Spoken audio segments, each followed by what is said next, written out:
So War Tycoon doesn't normally do this, but once again this time they have decided to remove another vehicle from the game, and the whole community is actually going somewhat crazy over it. And today's video, guys, I'll be answering the reasons on why they have decided to remove this, but I also have received a response from one of the War Tycoon developers on why this was done. So anyway, let's just jump right into it. Everyone's just going crazy over it, so let's actually cover it in today's video. So when we do go ahead and actually head to the update log, we go into changes, and as you guys can see, removed M35 gun truck, and everybody is just actually really mad that it was removed. Well, there are two reasons why it was removed, but first of all, let me get a little bit into the story of this vehicle itself. So the M35 gun truck was once actually added into the game for one interesting reason, was the fact that the developers kind of wanted to give a replacement to just a truck that didn't really have any guns. That was pretty much the full idea behind it. But now there are two reasons why this vehicle was actually removed. So let's go ahead and answer it. So first of all, as you guys can see, the Vietnam bunker has been kind of moved,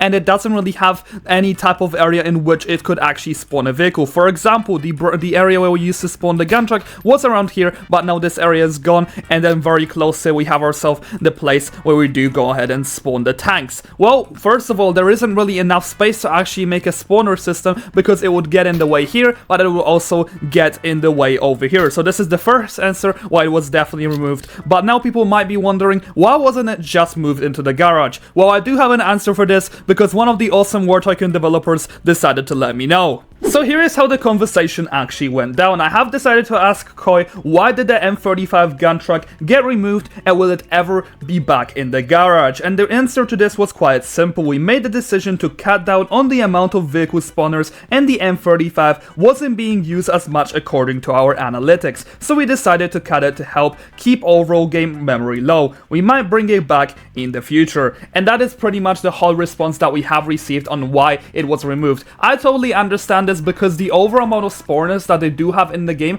has been quite increased recently, for the fact that they have been adding a lot new type of vehicle types, but just having less spawners in the game could actually help make the game a lot less problematic in terms of lag, and keeping it just really well optimized for a lot of lower level players, but also just to keep it quite neatly optimized in terms of the people who are playing on mobile devices that do not have the best type of weaponry. Personally, I hope that the developers are going to be bringing back the M35 gun truck, but I really hope that they will be kind of changing it in some way, shape or form, so the return would actually feel a lot more cooler than just having the vehicle back without really any info. Anyway, I am really a bit confused on why Gizmotech hasn't really been giving us info on why he removes some vehicles in the game, but I'm glad that Koi was here to answer the question. If something else gets removed, then I'll definitely be heading and asking them. Anyway, that is everything I have for you guys in today's video. Let me know what you think about the removal of this vehicle, and I'll see you in the next video. Have a great rest of your day, and thanks so much to my channel members.